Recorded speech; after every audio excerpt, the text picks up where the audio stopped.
Alrighty. Trying to temper my response to this because this is really annoying.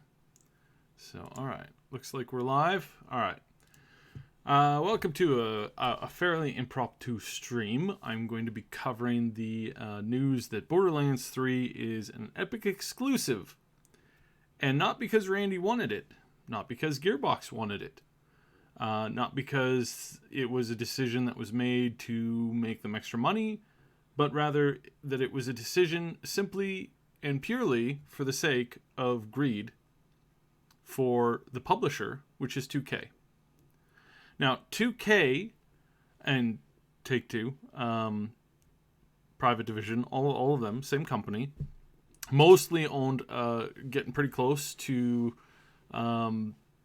being heavily invested in by Tencent, and Tencent also happens to own a significant portion of Epic. So this was something that we feared for a while, but this was brought up to Randy again and again and again as to why why people weren't liking the Epic Store, and with the recent stuff with Obsidian and Phoenix Point and all this stuff, we expected better. We expected so much better when it came to this. However, as we're going to go over, this was not really Randy's choice in the matter. They signed. Remember when I talked about Obsidian and how they signed an industry standard contract? Well, industry standard contracts are pretty industry standard. So anybody that's signed up with a publisher who has more of a mind for a big payday, a big cut from Epic at the expense of the developer, is going to screw over the developer as soon as they can because it's more money for them. And while that's is a little interesting, I was talking to one of the guys in the Discord, and he had mentioned that this is where's the choice in this?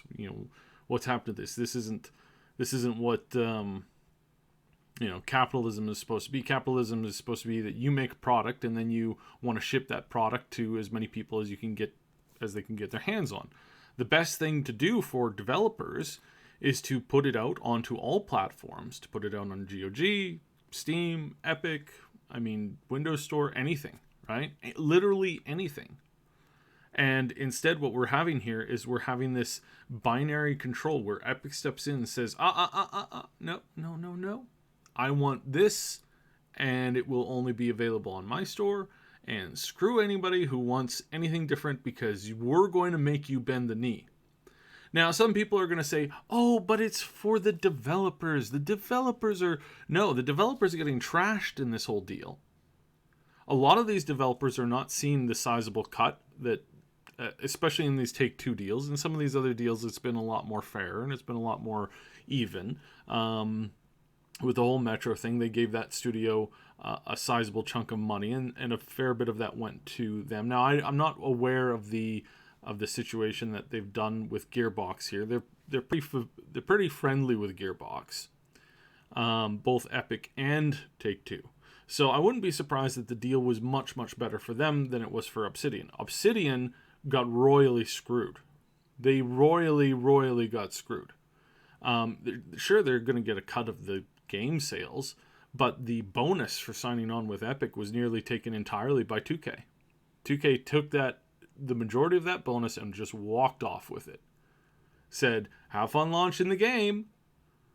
A game that's not going to sell nearly as many copies on the PC. We know this from Metro, despite the lies that Epic has said. Epic said, oh, hey, look, it sold 2.5 more copies than Metro did. The data that they were using was inaccurate, to say the least. And it was also it was a misdirection. Because when they say, oh, hey, we just got so much, we moved so many copies of this thing. First of all, they're comparing it to a time when Steam wasn't doing that great. like over 6 years ago, when the PC gaming was at an all-time low, and you're expecting a series that has now shipped multiple games. And notice that they didn't say, they didn't compare it to the Redux version of the first Metro game that launched on Steam. Didn't compare it to that. No, because the Redux version sold like 10 times as many copies on Steam than the original one did, which is why they did a Redux version. So 2K is basically making these deals, signing up with this stupid thing, instigating a platform fight on PC, and being a big hand in it with Epic here, basically just for money. And they need it because they didn't have a good year last year. They really did not have a good year last year. They missed their targets on a bunch of things. Their stock is down quite a bit. And now they need to make that money back to keep their shareholders happy. And this is, frankly, another move by another company that's not looking at the health of their industry as a whole. See, 2K has no interest in their industry as a whole right now. They're not looking for 5 years or 6 years down the road or anything like that. They need to make this money back now, and then they'll deal with with all that, the fallout later, right? Because that's how companies like this operate. When you're working for the deadline of the next fiscal year, and that's it, and you don't see anything past that, you don't put anything away, you don't do any other secondary investing, you don't do any like long-term 10-20 year plan growth, this is the stuff, this is the garbage that's just going to keep happening over and over and over again, because they're not, say what you want about Bethesda, but Bethesda's taken a ton of money that they've made and they just put it away for a rainy day. And then they can work on whatever they want in whatever way they want. And are they greedy? Sure, everybody's greedy, right? Everybody makes those mistakes from time to time, and we, the community, kind of slap them down and then put it back up. Anyways, I don't want to rag on, I don't want to go down too many foxholes here. The point of this is, and I'll read it here, so Take-Two, 2K has exclusive publishing rights for Borderlands 3 and makes all of the decisions regarding price points, territories, distribution, platform partnerships, etc. Please direct all inquiries regarding these topics to 2K. We are just the talent. Now, he's right here, and I brought this up with the Obsidian deal. This is an industry standard contract. Obsidian got screwed because of the publisher deciding to make a bad move. 2K is doing this again, and they're doing it again to Gearbox. This is not a some people were saying, well, Obsidian's just bad at making deals. No, they're making industry standard deals. It's who they're making the deals with that make these decisions, that make these maneuvers that are unhealthy overall. As a customer, I'm happy to shop at different stores. Already do. I've bought games for Xbox, PlayStation, Switch, Steam, Origin, GOG, Humble, Uplay, Epic Store, and others. To me, exclusives are fine when they come with some advantages and when they are short, say like 6 months, smiley face. So this might be a hint that it's going to be short, that he maybe pushed it to be a shorter one, and let's hope it is. Excuse me. For what it's worth, 2K's decisions aside, For what it's worth, 2K's decisions aside, myself and the team at Gearbox have a very keen interest in cross-platform play. We believe in multi-platform support. It is a requirement, basically, for Epic's leadership with cross-platform support. This is helpful to our interests here. So I did mention in a stream last week that we did talk about how important their relationship with Epic has been, and how they have been working with them in a lot of ways. And there's a big core at Epic that is still trying to do they're still just trying to do their job and do a good job at their job. It's the controlling interest, these financial suits that are walking around making these decisions, saying how can we pump out as much profit as we possibly can, how can we do this, how can we take advantage of that. some people might say, well, that's normal, that's good. Everybody should be doing that. They're running a business, et cetera, et cetera. They need to make a profit. And really, I mean, they are giving this massive cuts to the developers. If they weren't doing that, then, can you really blame them and say that they're greedy? Well, there's more than what's going on just on the surface. And I don't know if I can get into it here, but basically there's people in the heads of these companies that if they had their will and if they had their way and if they had the ability to, they would buy out all their competition, build up a monopoly, and then they could charge whatever they want to. And this is definitely what I feel. And like, you don't need to see theoretically how this would work. Just go to China and see how their games are doing over there. China clamped down on all of the games that they didn't, quote unquote, agree with. And strangely enough, Tencent was the only company that basically got off scot-free.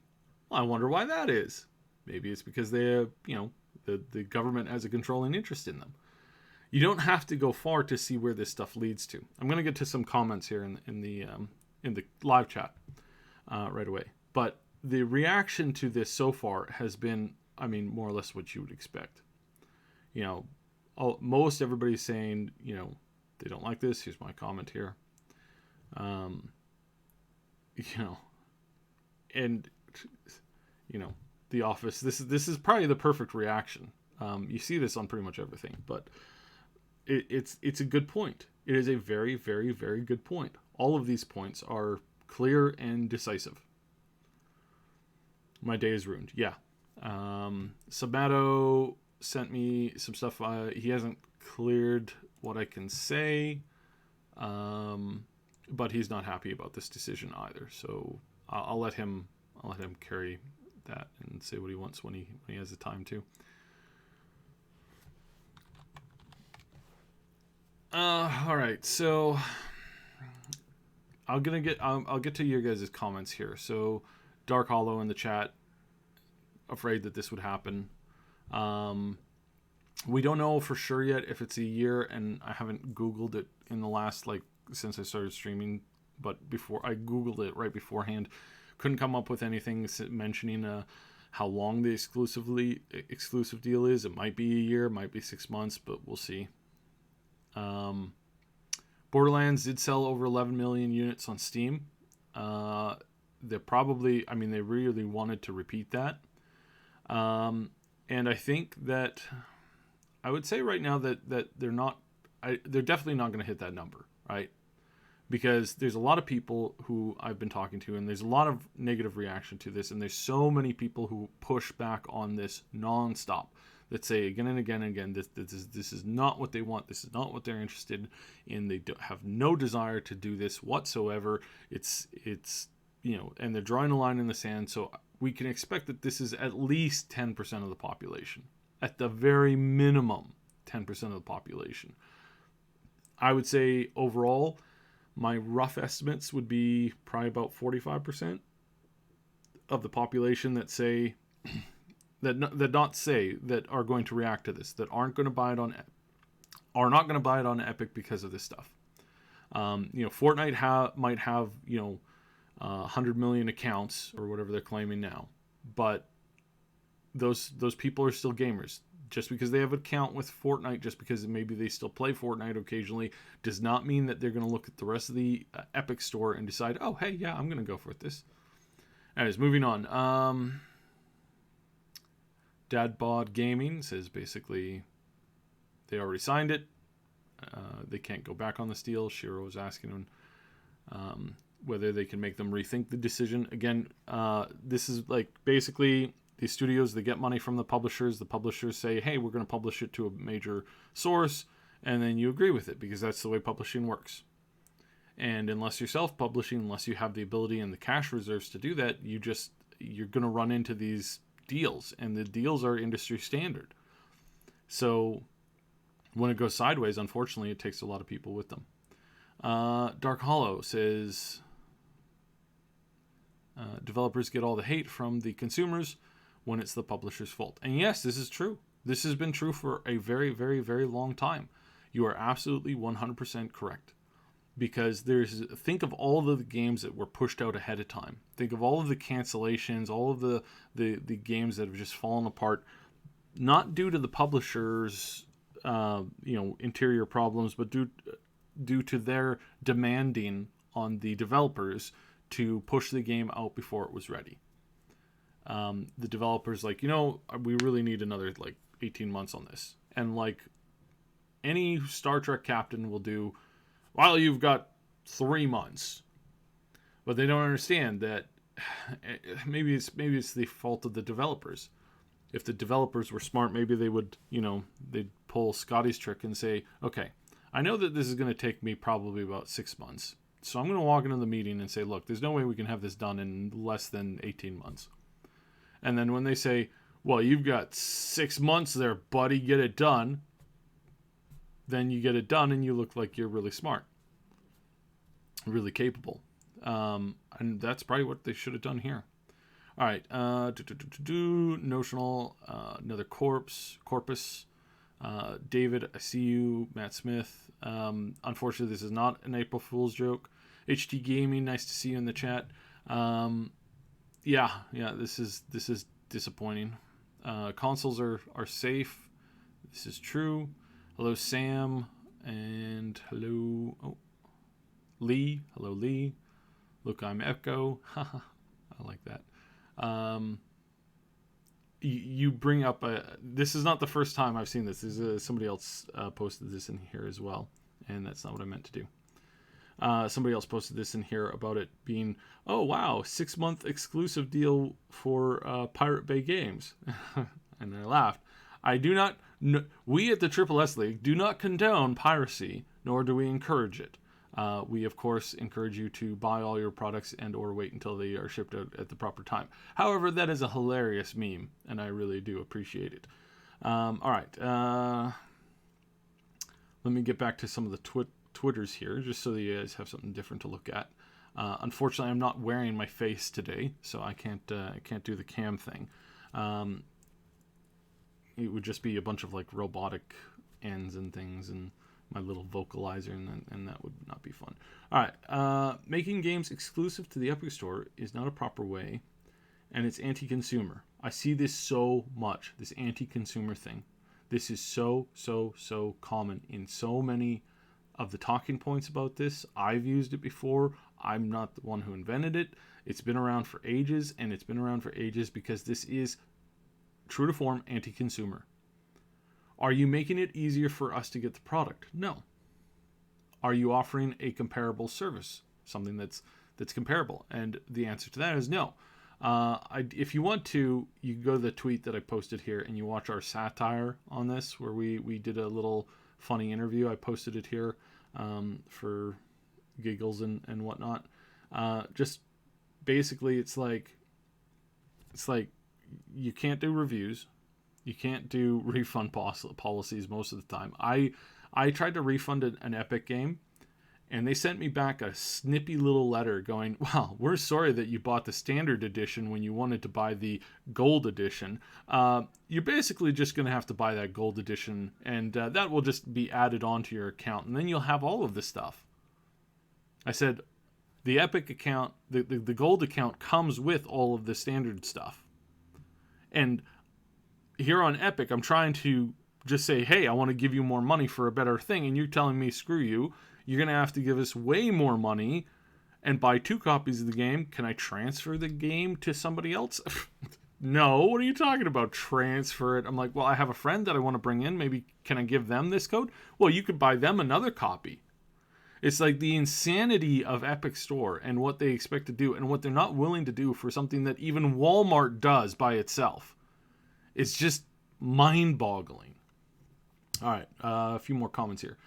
I don't have the Epic Store installed, nor do I intend to do that. So if it's an exclusive to that platform, I'll just have to wait it out.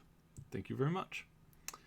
Nice comment here. Really good. This is a solid comment, and I really want to give props to this guy. There's a lot of us who are really angry about this, really frustrated about this, because we're either in the industry or we're big game fans, and we see the damage that this is doing. And I'm going to go ahead and give this a like. I'm also going to like this guy too, because this is leveled.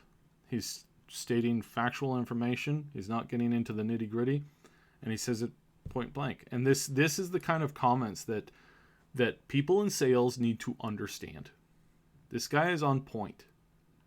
He's making a clear, comment, and everybody at the publishing arm of 2K should think about this honestly, because this might backfire so much on them. They were hoping to make up this year because of the losses that they had last year, and by getting all these exclusivity deals and whatnot. If they're not getting if they're saying we're going to get 1 million copies sold, 11 million copies sold on the Epic Store for Borderlands 3 at the very minimum, we should ask for them to give us the equivalency worth of 15 million copies sold as a bonus at the start. If they're not willing to do that, then we walk. If they're not thinking about that, and if they're only taking a bonus that would be equivalent to 2 to 3 million in sales, like unit sales, if they're not doing that, and I talked about this in the podcast on Friday, there's no way that they did this properly. There's no way that 2K came in and got a deal from Epic that's worth what would happen if this game totally bombs now on their platform. Not on PC or not on PlayStation and Xbox, because it's going to do fine there. But if they lose out on 11 million sales on their PC platform, they only get less than less than 1 million, just under 1 million. Then they're screwed. They've screwed themselves, because going forward, this is going to carry on, and this is going to carry on with them. I have removed from my wish list every 2K title that they were planning on putting out. Every single one. I took it off my entire list. I have zero interest in buying anything from 2K going forward until either they make a public apology about this, or until major people in the company have been swapped out for new people. There's absolutely no way, period, I'm buying anything from 2K going forward. I was really looking forward to that cowboy game that came out last year. See, I've already deleted it from my memory. It's already gone. But now I'm definitely not going to get it. Please say no. No. Did I miss something? 2K announced that they were putting Borderlands 3 on the Epic Store, or are people just freaking out? Yeah, no. We're some speculation going around. I just want to make it clear that truth and answers are going to be coming from 2K, not from Gearbox. Can you clarify your comment about Epic leadership regarding cross-platform play? Are you referring to the fact that Epic was a major force for Sony to allow cross-play with Fortnite? Or is Epic making an actual framework for cross-play? Steam games allow it, such as RL. And for that it's worth, it just won't get a purchase for me until it hits Steam. 100%. Again. Because she is making it very, very clear. Alright, in our chat here, 2K sucks from Ryder Gaming. You are 100% correct there. Solomon Grunty, I was planning on getting it for the Xbox One and the PC, but if it's timed exclusive, I could just guess I'll get it on Xbox One until it's on Steam. And this is another thing. Typically what happens is there's a lot of really good mods for Borderlands, and there's a lot of they do an amazing job with DLC. Gearbox does a really, really, really good job with DLC. I 100% expect that it would be better to just wait anyways, to play the main game on one of the consoles when it comes out, and then buy the game again when it goes on a sale on Steam with a whole bunch of the DLC and stuff. And you just have to wait a little bit. And that's really good. That's a really good idea. Really solid. Cyber Clark says, is it possible for anyone from Gearbox leaked it on purpose to show 2K fans reaction to the news? It is possible. It came at a really weird timing. When I first heard it this morning, I got up and Samato was texting me, and he said he sent me a link to the video thing, And I clicked through it, and I went from the tweet that was out, and I went to their website, and I still have it open here. And I'm just going to bring this into the screen on the side here. See, this right here. What's that? That's the Steam symbol. That's been there since they put this website up. This is the Borderlands 3 website. All the Borderlands people there. And they still have this at the bottom. Still have the Steam symbol. So up until recently, they were clearly stating that this game was going to be on Steam. But where did it go? Why'd they do it? Why'd they move it? It's just, oh, goodness sakes. It's just really frustrating. Look, I'm Echo, which again, I love your name. I know this is off topic, but do you think that the updates will break mods? Yes, most of the time, most updates break mods, and then the mod creators just have to go in, tweak the mod, get it back to working again. It's pretty normal stuff. It's nothing to sweat too much over. I play, the vast majority of my games are modded. And most of them, it's like every time there's a big update, you have to go through. Sometimes I have to turn some mods off, and that's, it's boring. But most of the time, it's like I play games in clumps. So I'll go from playing one for 2 or 3 weeks at a time to playing another one. I played, just when it came out, the Civ 6 latest DLC. Played that on release day for probably about, I think I did 1 or 2 rounds, about 16, 20 hours tops.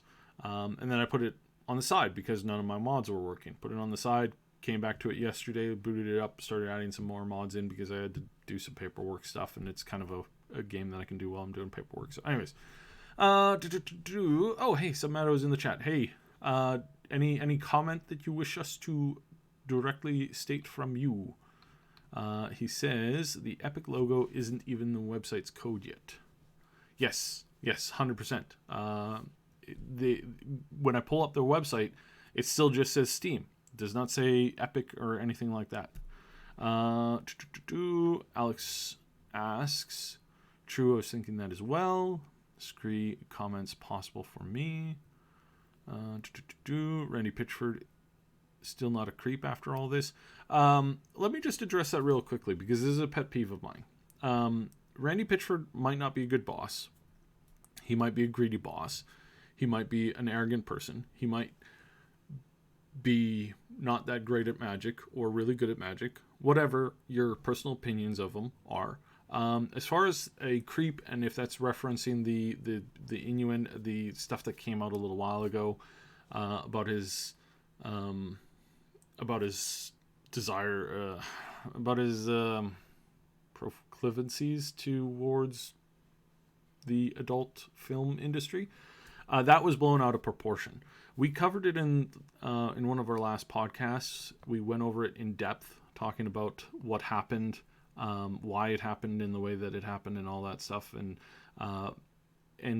it is not what a lot of people think. I would not call him a creep. I have not seen anything that can warrant him being a creepy dude in that kind of way, and I really don't think that people should be, falsely accused on that. Doesn't matter if you don't like the person, right? That's a claim that's that's sacred, right? A sacred ground. It's like you don't accuse somebody of the top 3 crimes that you can commit against another person unless you really have strong evidence towards that, because there's a very serious claims. Anyways, I just wanted to mention that because it's been a pet peeve. I am not a Randy fan. I just know more about the situation than most people do, and I'm not willing to jump on the crucify him because he happens to be Randy, right? That's not what I don't think people should be judged based on that kind of stuff. Is he a good boss? Yeah, that's really debatable, right? Is he a bad boss? Again, debatable. Is he a terrible person for the gaming industry? Again, that's up to people to decide. But he is not with the evidence that has been put out there, if you look into it and if you understand it, he's not a predator.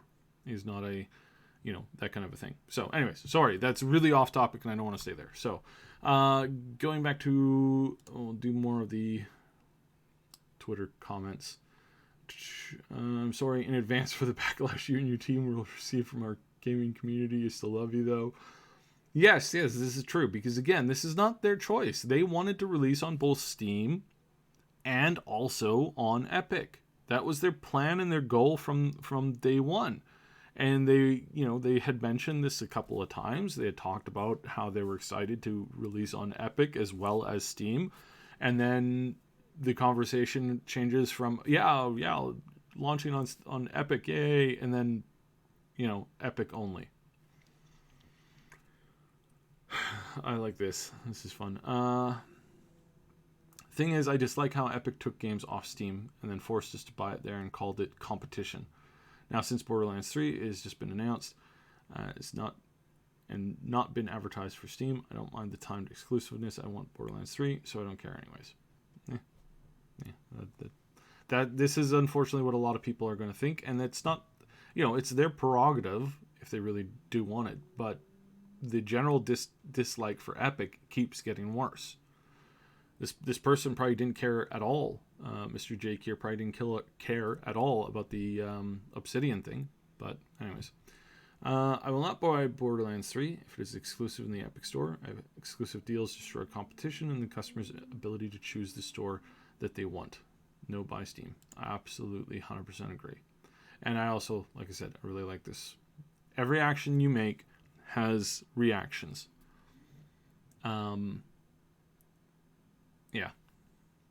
Yeah, that's a very good point. Please do not let... Oh, and in case anybody was wondering, so the release date is looking like it's going to be September 13th. There's no reason to doubt that leak because it was part of the official stuff that they put out. That stuff was planned to come out for the 13th, for the 3rd, 2 days from now. It was not planned to come out today, and somebody made an oopsie. From what we're hearing, it's not been confirmed yet. Until they confirm it, take it, on the side. But this is still really, really, really upsetting. How insane would cross-platform be at launch? Please do whatever it takes to bring it to a reality. I understand that this isn't you or Gearbox's decision, but I truly hope that 2K leaves exclusivity out. We can get behind the Epic views on cross-platform, and that's great. I truly think that, but exclusivity is never a good thing. It can limit sales, popularities, ratings for the game, but nonetheless, I hope things go in a good direction for both you and Gearbox and the rest of those involved in future game development and publishing. Best of luck, Randy. Yeah, no Steam, no buy. If it's not in Steam, I'll pirate it. Yeah, don't pirate it.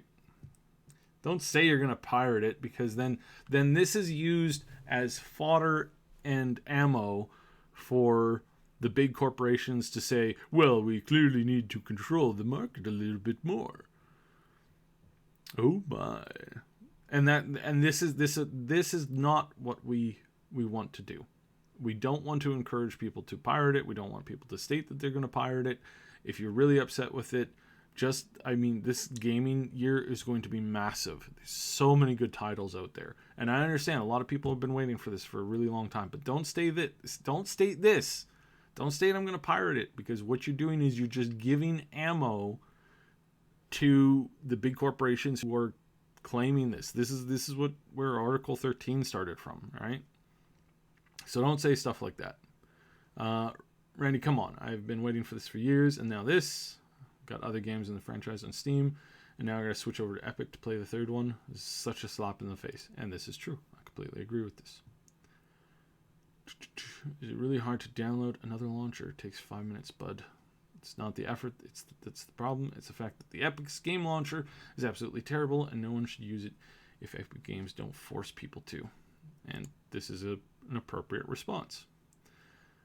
Disappointing. Completely agree.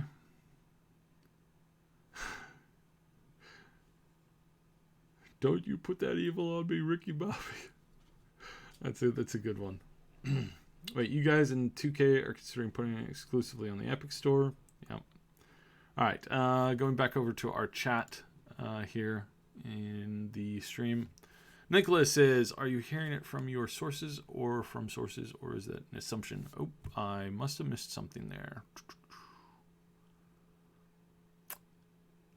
Nicholas, what exactly are you referring to? I've gone over a lot of info, and I'm curious as to which thing you're referring to. Because I've talked about several things that have to do with sources from multiple points of view.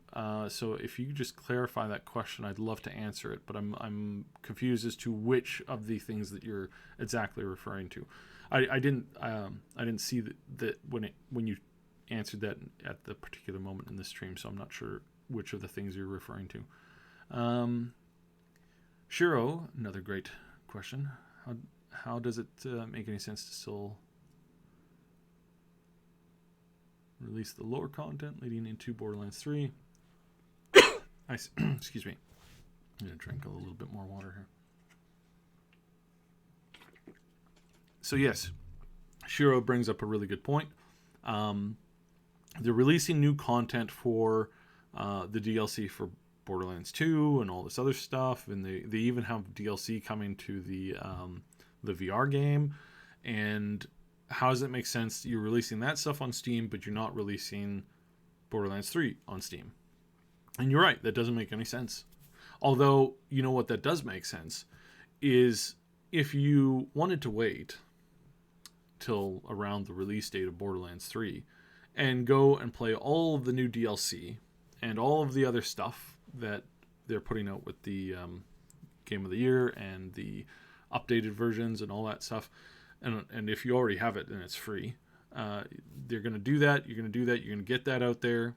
And then, a couple months later, when it's a year later, then you buy it on Steam and continue to play it through Steam. I'm just saying, that's a pretty good idea.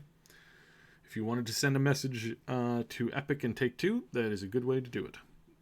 An even better way to do it would be to only buy it when it comes out on a really ridiculously low price sale. It's another great way of doing it too. Mark Jackson. I love this comment. Mark Jackson. And for my next trick, I'll make the Steam logo disappear. I love that. That is hilarious. I wish I thought of that. That is brilliant.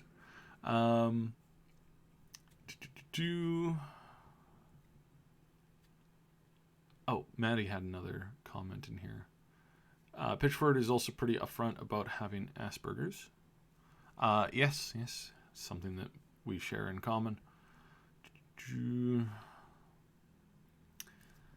He's got a little bit, he's a little bit older than me, and you can work out through a lot of your issues with that.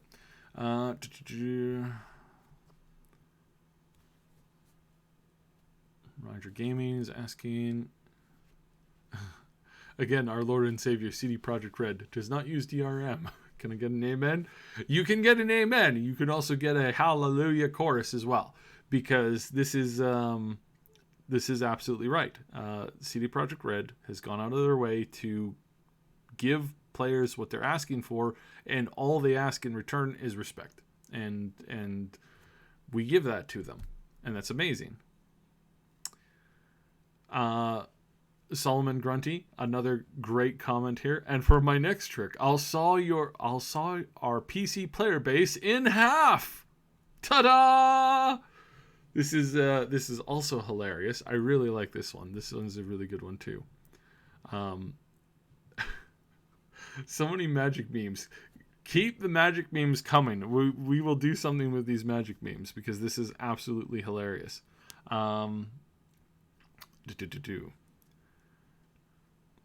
Won't be buying Borderlands 3 until I can get a choice of which store I can buy it from. How do you do, fellow humans? Hello, Yum Lemming. Nice to meet you.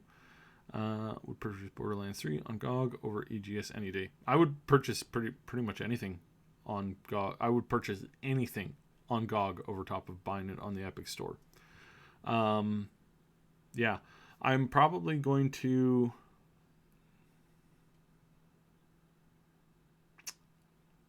I was tempted to uninstall Steam, or not uninstall Steam. Sorry, I was tempted to uninstall the Epic game store live on the thingy, but I don't want my account and info and stuff to get out there too much. Plus, I have friends on my lists that may or may not pop up. But yeah, today was the last straw. When I saw this, I'm like, okay, Steam Epic Store is gone. 2K, everything of that is gone, and I'm not going back until they backtrack from this, apologize, or what. All right, some pretty funny memes.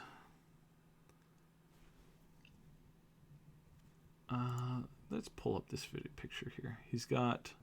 It's in Russian, but yeah, he's got all of this stuff from Borderlands still installed on his machine too. Borderlands 1, Borderlands 2, Borderlands 2 Russia, Borderlands 2 the pre-sequel. That's a lot. Like this one another. Today I have all 5 with the Russian edition, existing Borderlands products in special folder in my Steam library. I will remaster the 6th soon, so why should I buy Borderlands 3 the 7th in another store and divide my collection? This is this is 100% true. He's absolutely got it. And hello to Russia. Replying, if it's an exclusive, it's really going to suck. I really like my profile badges, etc., etc., etc. I have no choice. I'm sorry. Yes. All right. I love the memes. How much more has this been going on? I want to see. Oh yeah, it's been like, good lord. Well, this is taking off. All right, let me scroll through this a little bit slower, and I'll keep commenting. Carbon Snail has asked, might you have an idea on the mysterious Borderlands 2 DLC and when it will be released? This will be news that I believe is coming out on Wednesday, so two more days from now. That's a dangerous game, friendo. This is true. Want to see if I missed any really important ones here. Don't you think that's going to happen? Mm-hmm.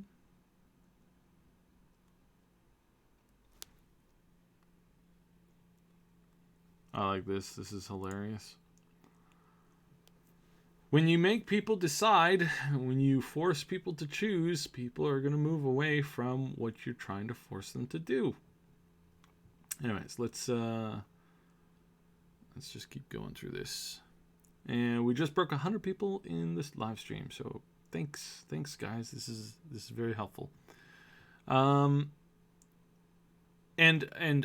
I do want to know, is there anybody who's not so much upset about the Epic thing, that they're gonna buy it anyways, and they think that everybody's just blowing a gasket over this for no reason? In our chat, there's a couple people, there's very few people on Twitter who have this mentality, but I'm curious amongst our viewers on YouTube, how many of you guys are thinking about this, or think of it from that angle? Please let me know, and we will not roast you.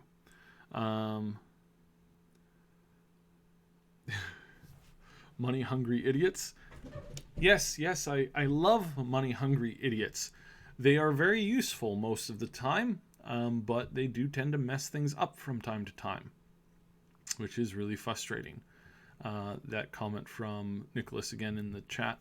Nicholas, if you can re-ask that question you asked earlier, I'm not sure in which particular department you meant that to, or if I already answered it, then that's fine. Anyways, going back to Twitter here, just get a few more. Like I said, most of these reactions are really negative. They're really unhappy about this. It's not something that they're interested in. I've been seeing this one a lot lately. Everyone disliked that. This is true. Mind you, I'm not... Oh, sorry. I'm going to read this whole one. Just release it on both platforms, then exclusively on Epic Store will only harm the game, especially at launch. This is because people are apprehensive to use the Epic Store since it's a new launcher with less features and potential to be used as virus/spyware. That doesn't help. Mind you, I'm not saying that it is or isn't virus or spyware. All I'm saying is that people don't want to download it out of fear that it may be either of those things. Especially with this point here, and I'm actually going to reply to this. It is Tencent, after all.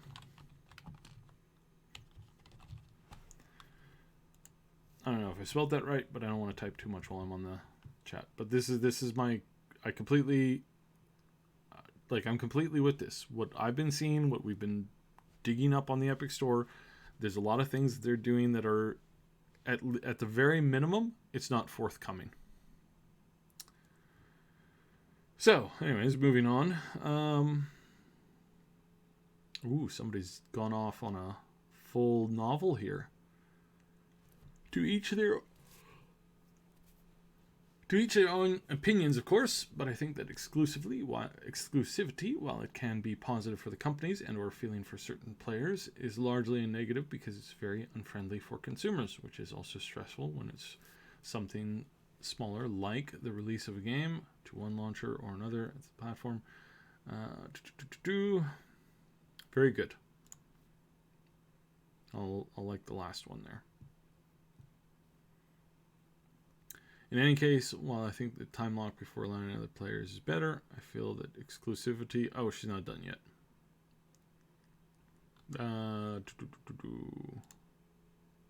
It's harmful for fans. There we go.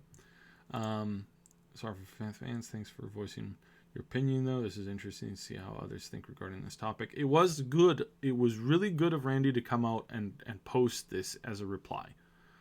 I'm not happy with the decision, but the fact that he actually came out and quantified this properly is so much better overall.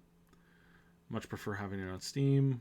Okay, I'm going to try and skim this, see if we can actually find a positive...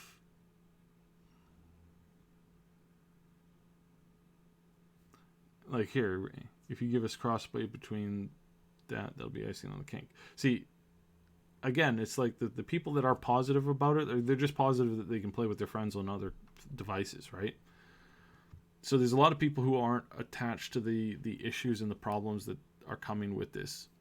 Nicholas has gotten back to me. I was asking about the release date, whether you had information on that as source or whether it was confirmed. So they put out a tweet and then they pulled it down right away that happened to include a September 13th release date. I'm not positive if this is for sure yet because they did accidentally publish it, and it's very possible that was a placeholder date. That's not uncommon.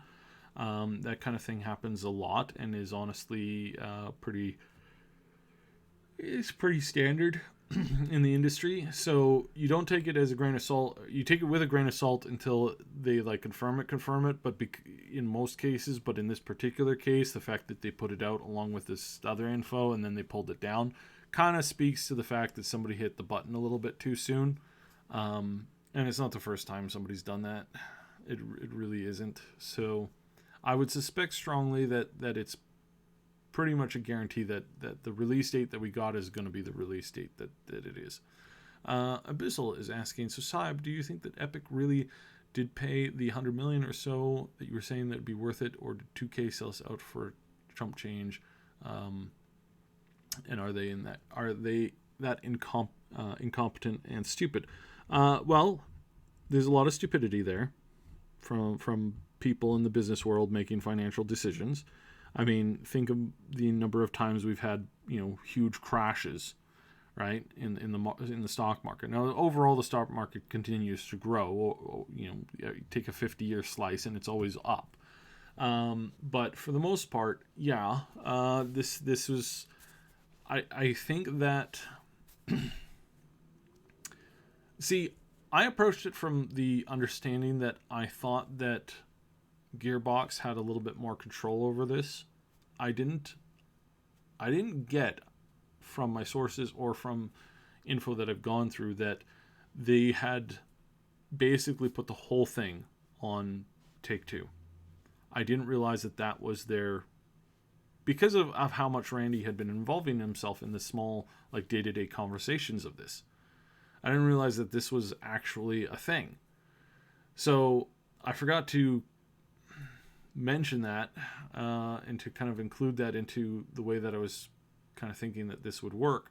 So yeah, I think overall, like this is a decision that was made by Take-Two. Like we can clearly see that with Randy's response to this as well. Like he's clearly gone out of his way to say, "Hey guys, just so you know, I didn't have that much to do with this choice, and it's not something that I necessarily would have agreed with if it were up to me. It was something that they were excited about the Epic Store, but as far as as far as what they paid, I suspect that they did not pay around 100 million, because again, it's like 11 million copies sold on Steam, 11 million. So that means if the fandom and if the attraction to the game stays the same, let's do some math here.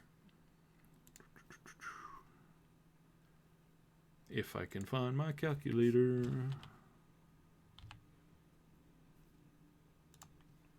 All right, so let's do some basic math with the basic. I'm going to cover Randy's face here.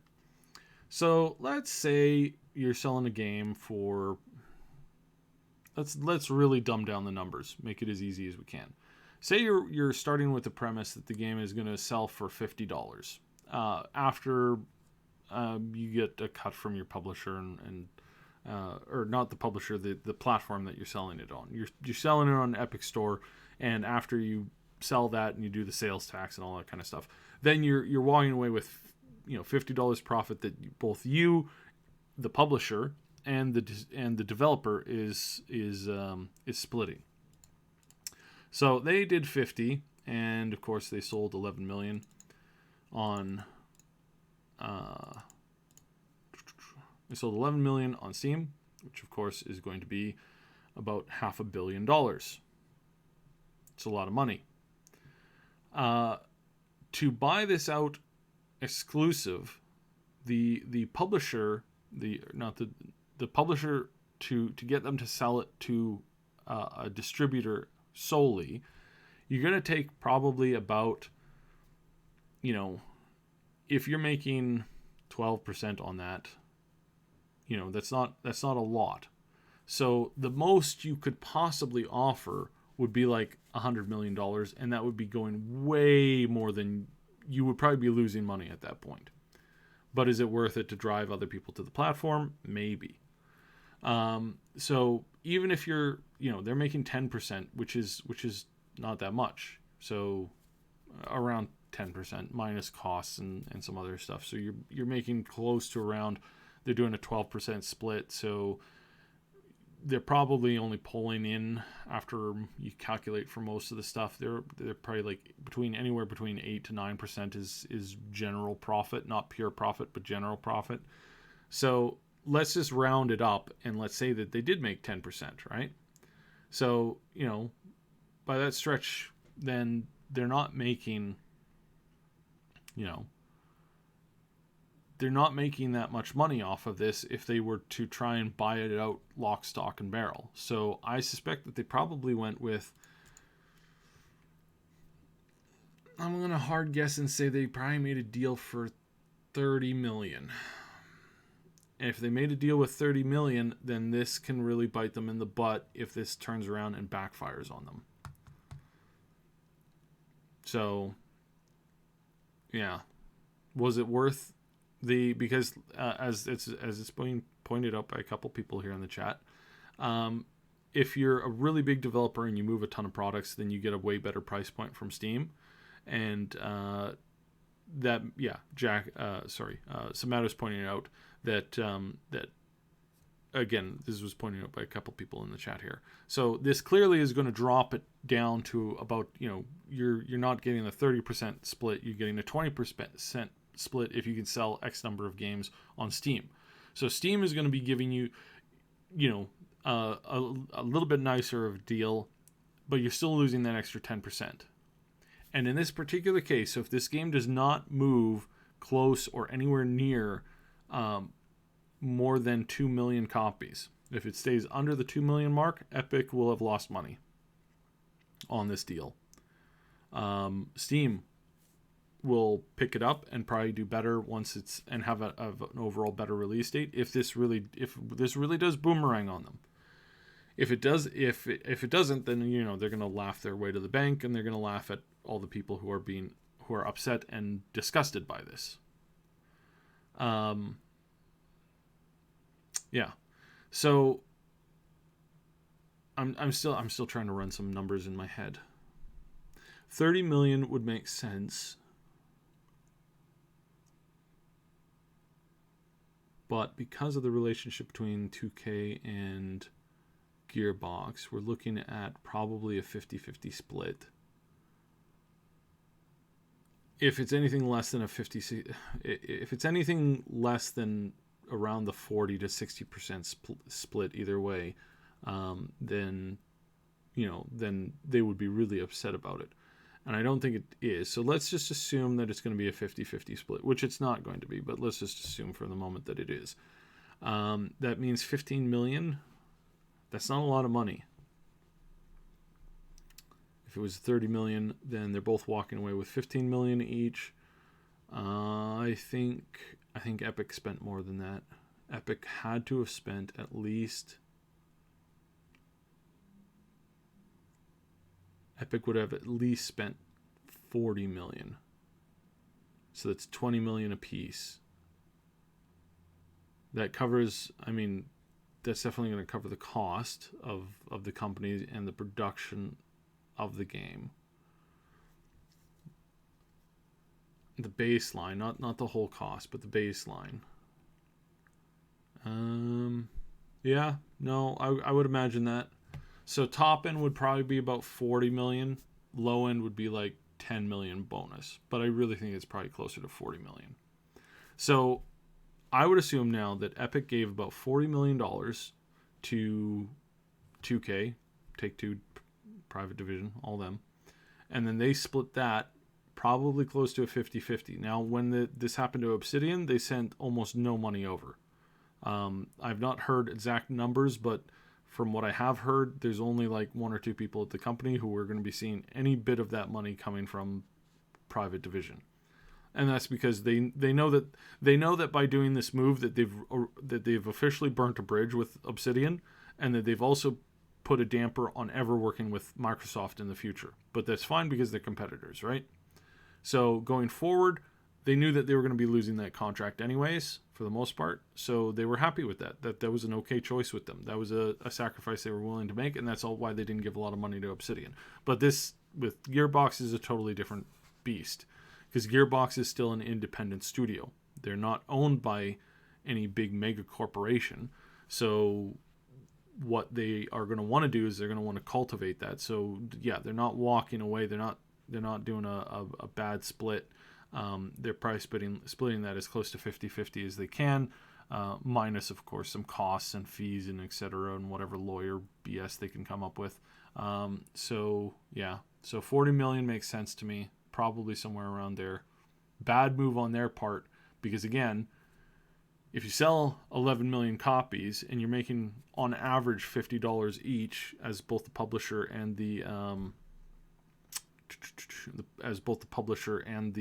developer, you're splitting basically like $500 million, which is great. Hello, Danny boy. This has been going on for looks like almost an hour. So sorry if that number crunching was a little bit boring for you guys. I really should have moved some of this. I'll do a couple more pages of this. Sorry about doing the number thing here, but I wanted to kind of crunch that, and this kind of an ongoing thing. So yeah, I would assume that they've done about the 20 million split each way. Then that's going to hurt them if this game does not sell more than 5 million copies.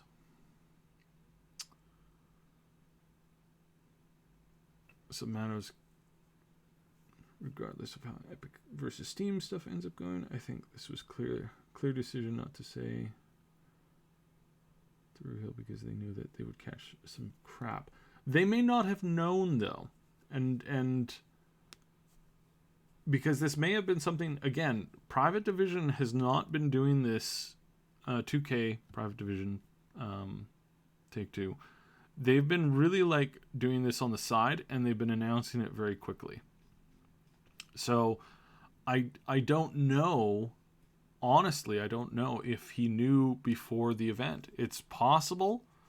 It's possibly why they didn't talk about it. Maybe they didn't want it to damper the release. Maybe they didn't want to have that moment. And you're 100% right here, Sabato. 100% right. If they did know beforehand, they would not have mentioned it at all. Because what you want to avoid is you want to avoid a room of your best fans booing you. We all learned what happened when this happened at BlizzCon last year.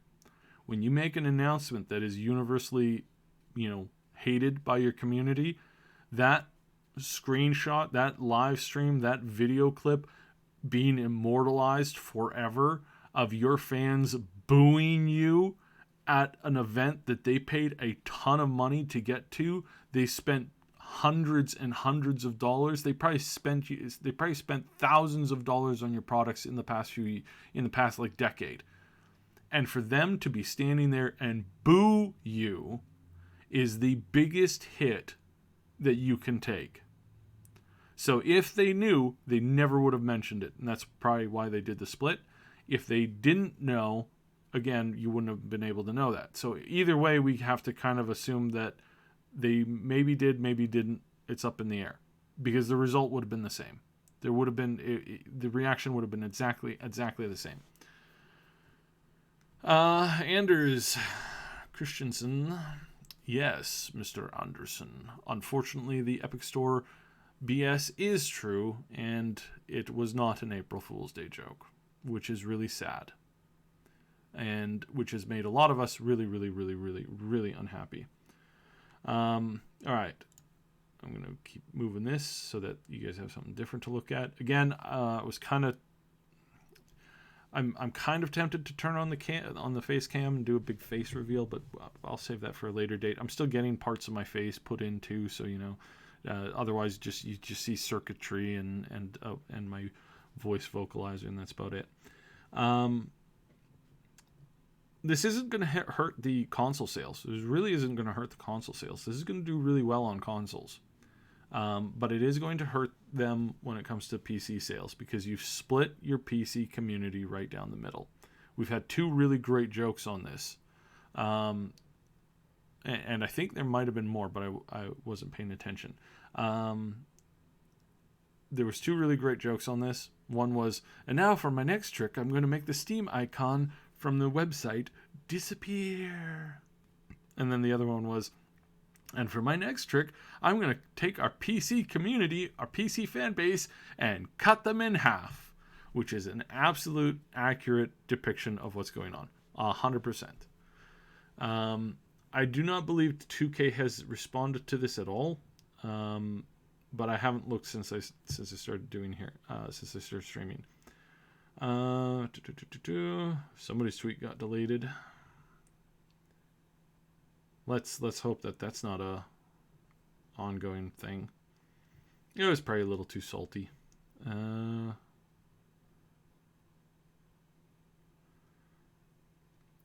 Poor girl. Or boy. Or whatever.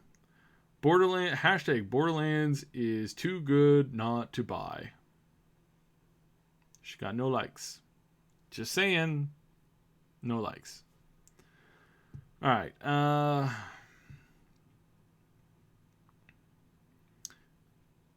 Pirate time. Again, don't do the pirating thing. Don't say the pirating thing, because you're just giving ammo to the big corporations to crack down on you. It's like making people a martyr. If you like, don't make somebody a martyr. If you don't like what they're doing, don't make them a martyr, because you're just gonna give them more power that way. Don't do that. It's pointless. It's dumb. It's stupid. I'd be extremely disappointed if Epic Store exclusivity was a reality, and unfortunately, this is buckle up. Not April Fools. This means Borderlands 3 is Epic Store only. Why to be anti-consumer? Epic is doing everything wrong when it comes to being friendly to consumers. 100% agree. 100% agree. I'm going to try and get through more of this here. Oh, dark mode. Yes, this is yeah. Um, yeah, I should do that.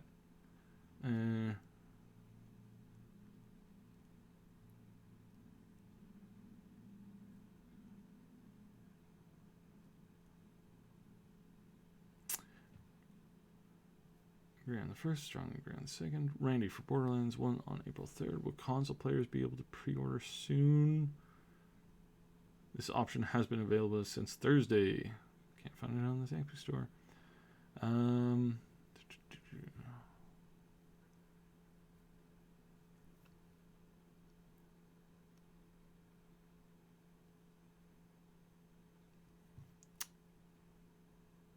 See, I have Dark Phone enabled on my phone, but I've never enabled it on my desktop, and I don't honestly know why. Well, this doesn't look good. You're absolutely right. It does not. I know for a fact that you and Gearbox can fight 2K's decision. Not true. Not true. Not true, not true, not true, not true. Is it theoretically true? Could you theoretically fight this? Go to a court of law and fight it that way? You would, but you would probably lose. Because what you did is you signed a contract with somebody saying, I'm going to make a product. And then this person says, and I am going to sell this product. And you're going to be like, okay, so this product might take a few years for me to finish. But once it's finished, you're going to sell it at one of the big stores, right? Oh, yes, I'm going to sell it at a big store. Quite possibly 2 or 3. 3 stores. 3 big stores. You're like, okay, 3 big stores that are industry standard? Yeah, 3 big stores that are industry standard. Okay, great. You start working on the product. Say you're making a chair. You make this cool chair. It's kind of got some reddish, orangish color with some tiger stripe wavy lines in it, and you're going to sell it for $300, okay? You put out the chair. You made it. You put it out, and the guy goes, great. Now we're going to sell this chair to our 3 big distributors. Oh, really great. That's awesome. Where are these distributors located? They're all located in Siberia. Wait, what? Yeah, they're all located in Siberia. Who's going to buy in Siberia? Probably no one. Well, why would we sell it to Siberia? Well, the guy at the Siberia place, he owns all 3 of these stores, and he said, hey, if you send them all to me, then I'll just sell them all here. And he gave me this huge bonus. Remember that $500 I gave you to make the $300 chair so that I could, sell like 5 of these chairs? Well, he gave me $1,000 to, cover that cost and then to basically screw you over. That's legitimately what's going on here. But the way that it was worded, again, because it's an industry standard contract, is that the 3 big stores. So he's selling it to Xbox, PlayStation, and to the Epic Store because it's a quote-unquote industry standard store. There's more people playing Fortnite right now than are playing most games on Steam, supposedly.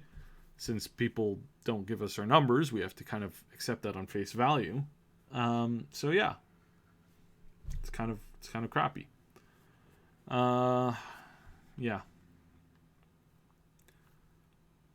This is a good one too. I respect the amount of transparency you're providing here. We always need to respect somebody who's going out of their way to give us transparency. That is very, very, very, very good. There's nothing wrong with that. So, I mean, whenever that option comes by, you want to encourage transparency. You want to encourage them talking about it because,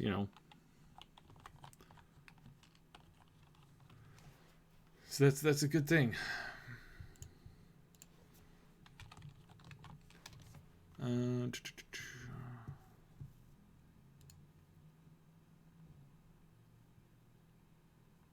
I don't want to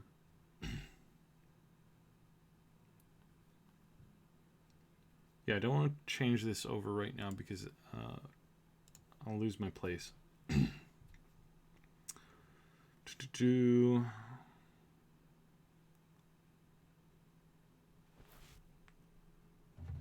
A little bit more water. See if I missed any comments here. Yeah, I went to go look for two.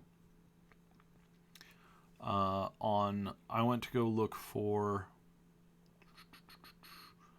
to see if I could pre-order it on Steam on the weekend, and it wasn't there yet. Because I was like, at least if I could pre-order it on Steam, then I'll have it for Steam if this does happen. And you couldn't pre-order it yet, so.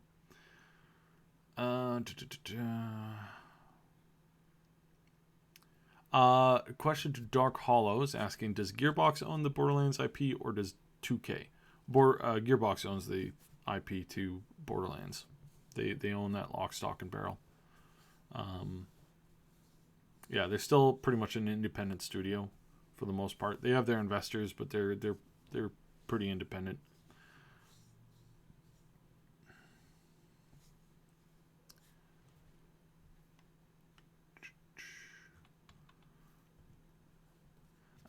Daddy Boy asks, hey, does anyone here think that Epic will continue having PlayStation exclusives? That is a huge deal, at least from a different standpoint. Seems also that if the PS is doing so, it'll boost their sales up. Yeah, so let me explain how this is working. So PlayStation is getting quite chummy with Sony. PlayStation is getting quite chummy with Epic, and Epic is looking to bring as many of those PlayStation exclusives over to them as they possibly can. At the same moment, Steam is entering into partnerships and is launching several Xbox exclusives onto Steam. So this is going to be really interesting. Now this fight is basically getting set up for the next generation of consoles. This is going to be huge for the next generation of consoles because this fight that's materializing right now is probably going to go full blown. Because the first moment that one of them sets a deal, the other one's going to have to set a deal too. So if Epic signs a deal with Sony and they start publishing exclusives, if you can now start to play all of the exclusive PlayStation games on Epic, that's going to be huge. The same can be said for if Steam goes out of their way to make a big deal with Microsoft, which we've been reporting on now for about 2 weeks. The report going around right now that we're hearing, that we have some inside sources that are telling us that there is currently a deal in the works. It is not confirmed, nor is it finished, nor is it finalized yet, where Microsoft is looking to make a deal with Steam in such a way that both of their exclusives would end up on the same platform, and you would have the ability to play Steam games on your Xbox and vice versa. And that they would be utilizing a couple new tools and app programs to make this happen. It would not be them joining forces at the hip, but they would be working together in cooperation as much as possible. Because now Microsoft is realizing that it's not just about the hardware, it's about the hardware and the software. And in order to increase in order to get back on to the number one spot, they're going to have to do deals like this. If they were to announce that, and if they were to announce a whole bunch of other really cool features and stuff that's coming in the next big console, they are 100% absolutely going to blow this E3 out of the water. And Sony is in a bit of a weird position. I don't think they'll be able to catch up. I honestly think that this next generation is going to go to the Xbox as far as the console war goes, or Nintendo. Nintendo could take over both of them. That's entirely possible. Nintendo's been doing a lot of stuff lately. There's a lot of developers that Nintendo's starting to pick up from various Japanese developers that have gotten shunned by Sony, and they're now moving towards working in that way too. Jacob Jenkins asks, I heard that the Epic launcher is buggy as hell and asks way too many concessions and legal details with consumers. Is that true? It is absolutely true. Not only that, but the other thing that's true about it is that unfortunately, there is a significant amount of issues when it comes to how do I say it? The Epic launcher seems to pull a lot of data from your computer that is not necessary, and it seems to be copying a lot of things that, while is not illegal for them to do in some cases that have been provable, that all of the cases that are strictly proven 100%, it's not strictly illegal in the sense of like what they could be taken to court for, but it is definitely not consumer friendly. It is definitely an aggressive move that ends up hurting the consumers, taking advantage of the consumers, not giving the consumers interests and desires any wherewithal or care, etc., etc., etc., etc. Yeah, lots of problems with that.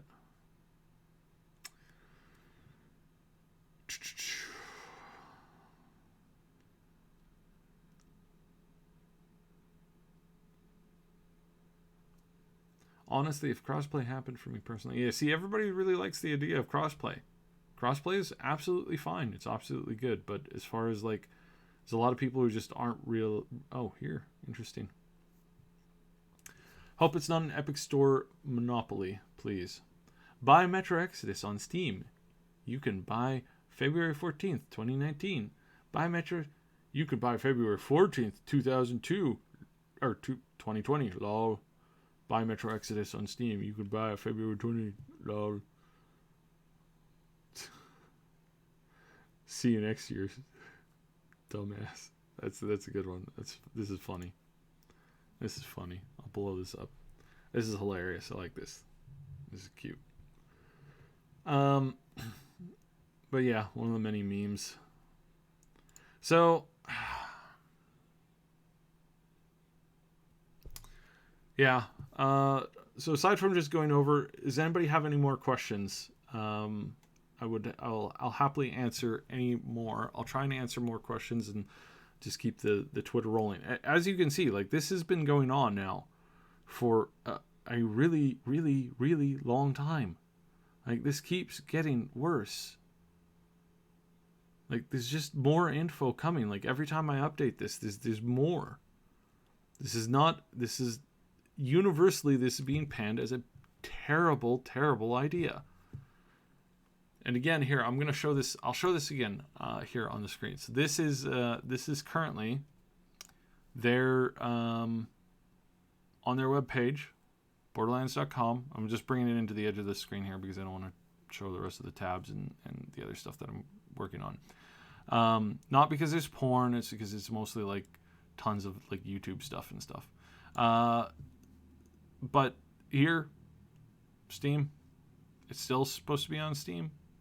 Just refresh this. It's still there. And for some reason, whatever reason, they've gone and done this, which is why I don't think that this was a choice. I think that 2 months ago, they were originally planning on releasing to both. And over the last month, they were reinforced in this decision. And especially over the last 2 weeks, they've been even more reinforced in this decision. And then 2K comes in and says, hey, screw all y'all. We're going to do what we want.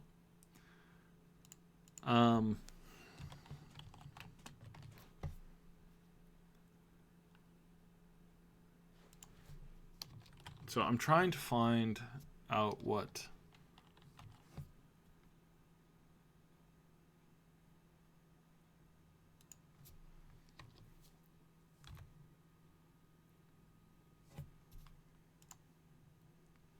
trying to see if we can get any more info. Looks like that's a no. Looks like that's a no.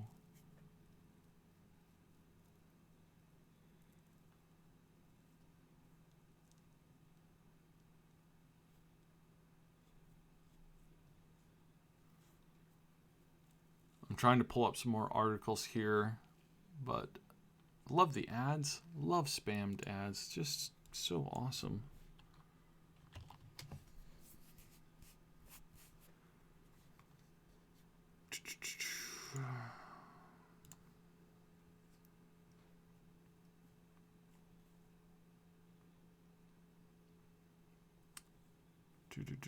All right, so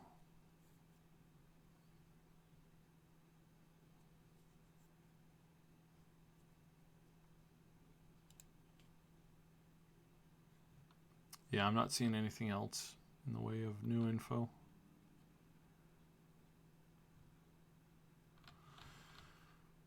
Yeah, no new info. All right, more questions in the comments. Thoughts on Neil Armstrong backwards being Knort's Mr. Alien? Important question. Really important question. Clearly. Well, Neil Armstrong, if you don't remember, was the astronaut who stepped on the moon for the first time. And the big conspiracy is that he didn't land on the moon. No, that's what they want you to think. The real conspiracy is that Neil Armstrong was, in fact, a cyborg. Just wanted to put that out there. Oh, Randy did a tweet. Randy did a new tweet. All right, let's do this. And while we can, let's also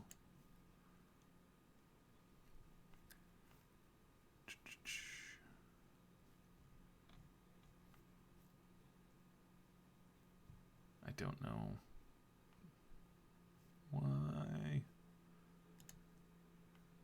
why is this not working? Eh.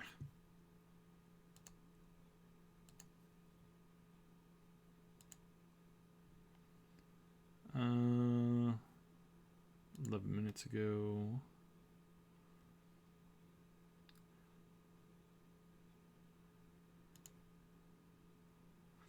Most of the enemies you have are people you once helped in life. This is so true. This was in fact something that Randy has gone through recently. Yeah.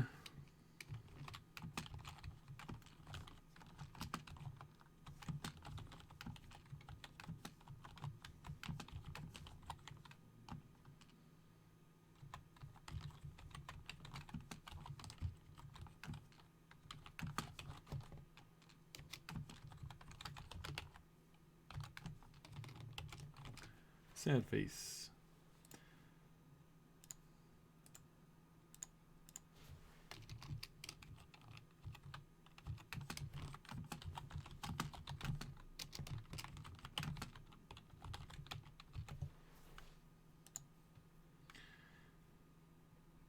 The poor crying cat. Are we the baddies? In this case, yes, Epic, you are the baddies. See, and this is the whole insanity of the whole situation, is that Epic walked into this saying, "Oh, we're going to solve the problem for PC gaming," and then they proceeded to do nothing but become the enemy. It's like, why? And how bad are you at your job when this happens? Like, seriously. I hate to say it, but you're kind of trash at your job if you go in expecting to do one thing. You're a firefighter. You're meant to go in and put out the fire. 30 seconds after you show up, you've thrown a gas canister into the building, and now the whole floor is on fire.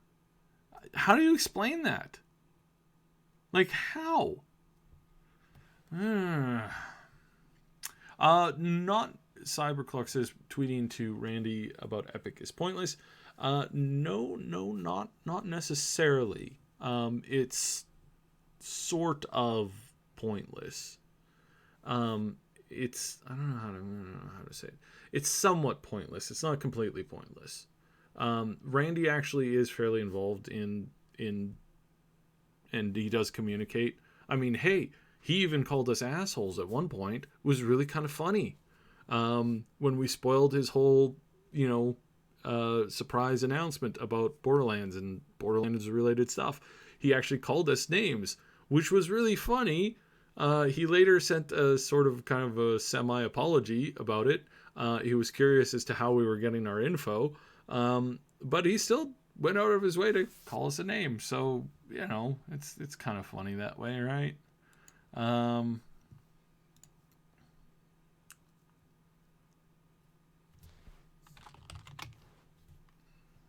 So let's see. Uh,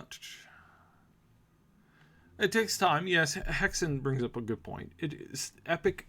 Of course, Epic has had, they're new and they haven't had time to really, improve all their stuff.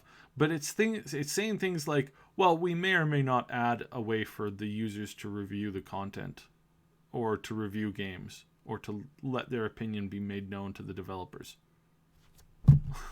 Okay. Okay. It's also the other thing that I really don't like that Epic's done is Epic says, "Hey, yeah, we're not interested in having games come out that have any that are not acceptable to our standards of censorship." That's something else that really grates me the wrong way.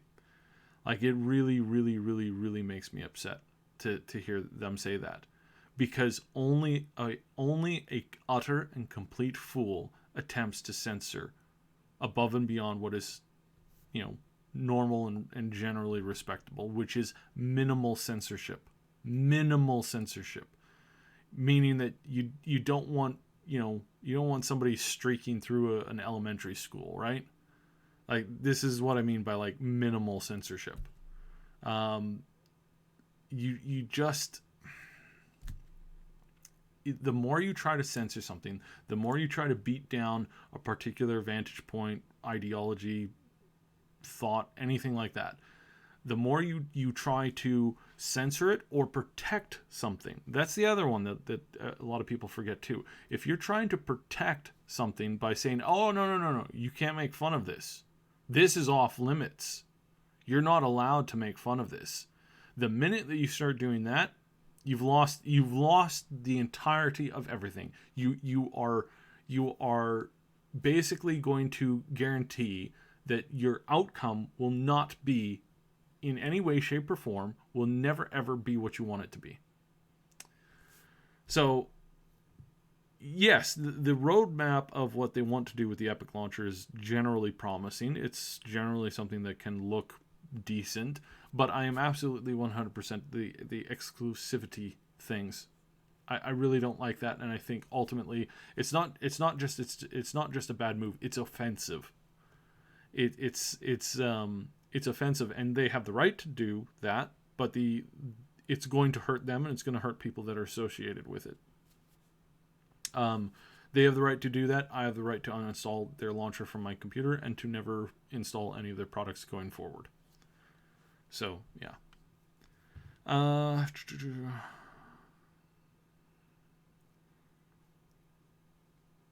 This is true. Anders has a bit of a point too.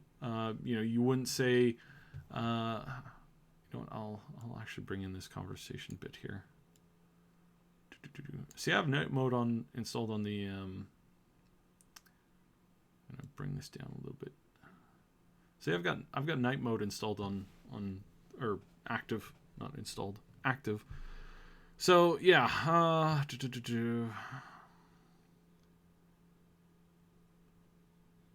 Yes, Jacob, you also have a point here. The roadmap is fine. Their set of goals that they have out, that's totally fine, and a lot of them are really good and generally kind of more or less positive. But the other thing is if they're data mining from your computer, if they're taking information without requesting it, without asking permission, I mean that's basically like walking into your kitchen and finding somebody making a sandwich with your food. It's like, whoa, dude, what are you doing? Well, it's not actually your food. I brought this food from home. I'm just, using your toaster and stuff. You don't mind, do you? It's like, yeah, I know night mode. I don't actually know how to turn on night mode on the desktop one. What is it? Is it this button and this button? Derp. Da-dun. Sorry. I feel like an idiot. All right. Let's check out. Let's see if he's updated anything.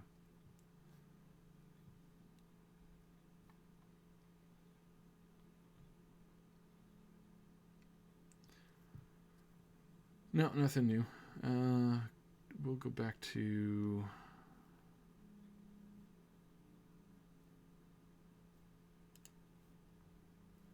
Go back to this, and this is how long this has gotten now.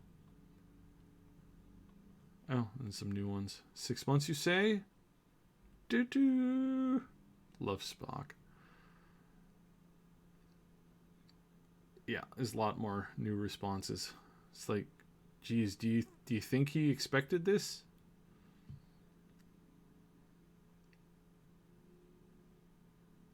So yeah, this is the insanity.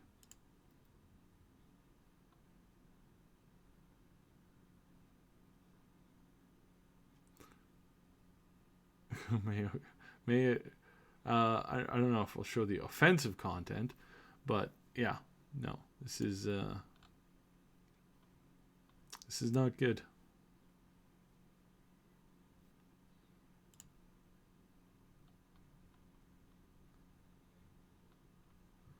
This is generally people are not happy with this choice of actions.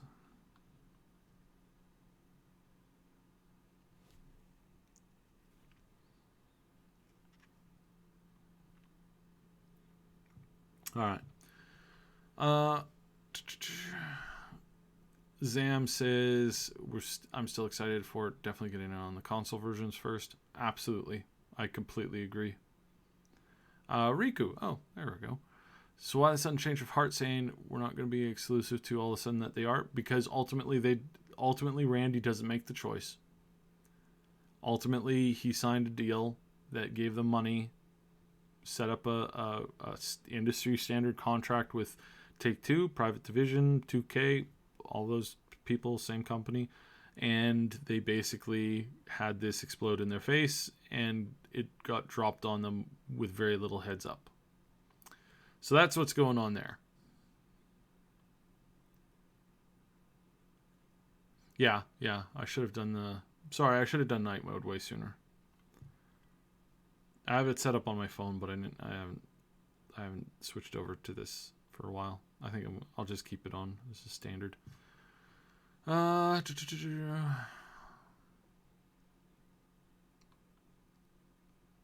Yeah, and Jerry says Epic is making a good case for consoles.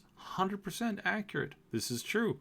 And I even said that it seems really, really, really, really convenient that there's a bit of this connection, and this is dropping in what seems to be really out of place. And it's disturbing, frankly. It's really disturbing that this is like, yeah. Epic is definitely going to be getting into bed with Sony, though. Like, don't be surprised when suddenly there's a whole avalanche of stuff. Any chance of it being an April Fool's joke? Doubtful. Could be, but it would be in really poor taste. It would be, I mean, it's the equivalent of like, you coming home and finding like, broken glass and ripped clothes and blood streaks running down the hallway and handprints on the wall and the TV turned over on its side, busted, and your heart's pounding. You're on the phone to 911, come around the corner, and then everybody jumps out of a corner and says, "Surprise!" It's like, no, that would no. Like inappropriate to the maximum. It's just not something that's cool. If it was an Epic exclusive, then Red Dead Redemption 2 PC would be 2, and we got to prepare for that as well. Oh yeah, no. Red Dead Redemption 2 coming if it ever does come to the PC, 100%. That crap is going to be on Epic Store as an exclusive. Although it is very interesting, and it would be very, very funny if, let's say, Red Dead Redemption 2 came out to the PC sometime in the next 4 or 5 months. All right?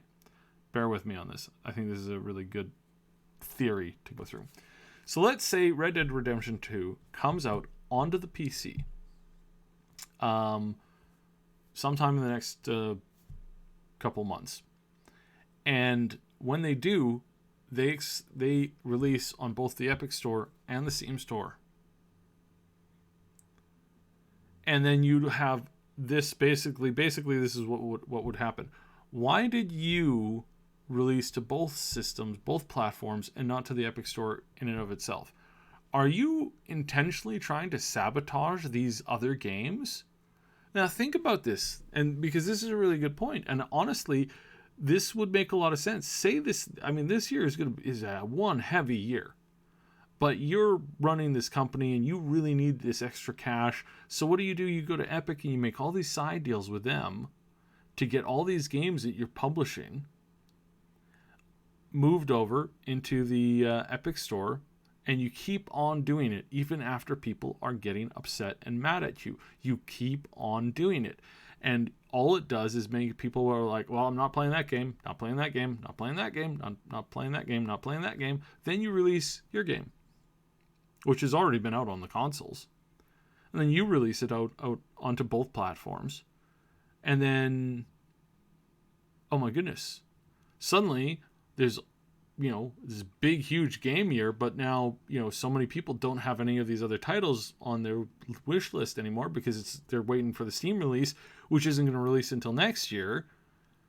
And then lo and behold, suddenly your game sells a whole lot better because, hey, it's the only one. And again, because most people don't pay attention, they don't realize that you're the same company, that you were the driving choice to take the Outer Worlds off of Steam and put it onto the Epic Store. You took Borderlands off of Steam, put it on the Epic Store, but then you put your game onto the Steam Store. And right at the busy time of the year. I'm just saying, if this turns out to be what's going on here, don't be shocked. Don't be shocked. That's a little conspiratorial for my it's a little on the conspiratorial side, but an interesting thought nonetheless. Stem, are you not happy with this? Is this what you're saying? You don't think this is a good idea? Yeah, I'm not sure what you mean by expressionless.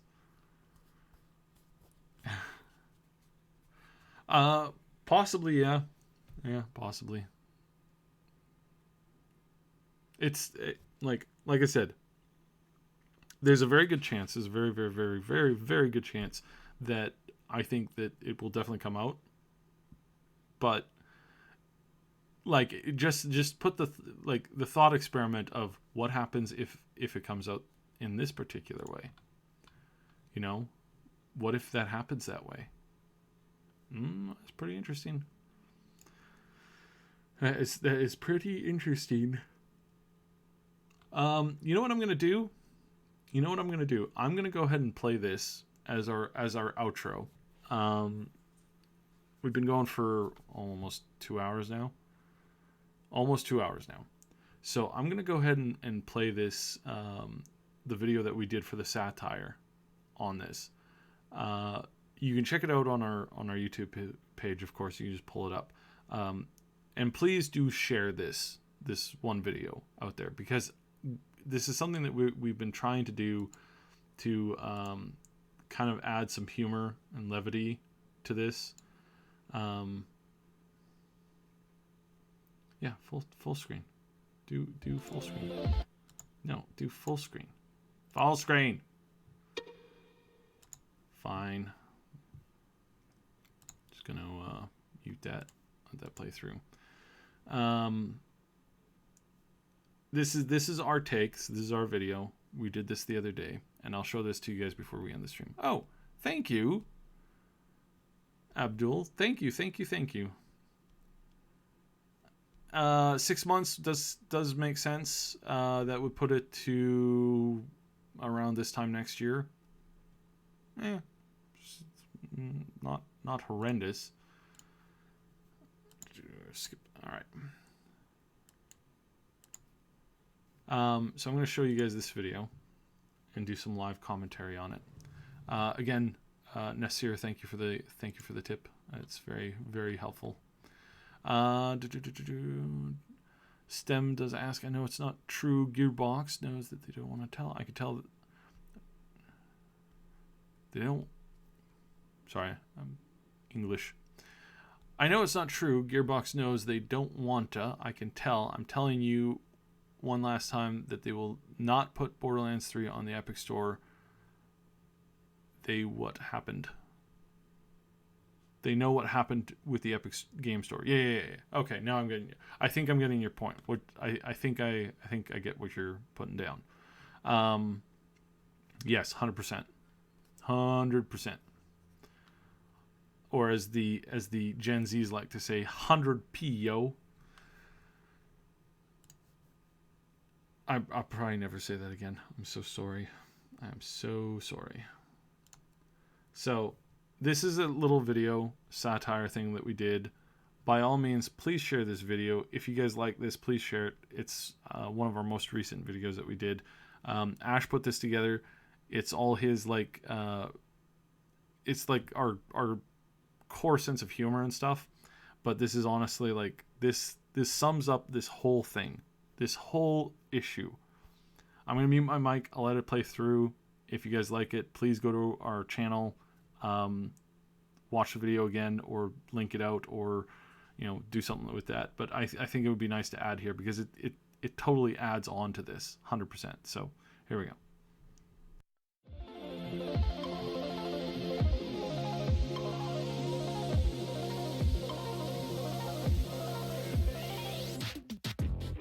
From the desert of signals, somewhere east of reality, this is Gaming After Dark. Welcome everyone, I'm Vespa Tomlinson, your theoretical host and tour guide to the unusual, the unsettling, the unspeakable side of gaming fandom.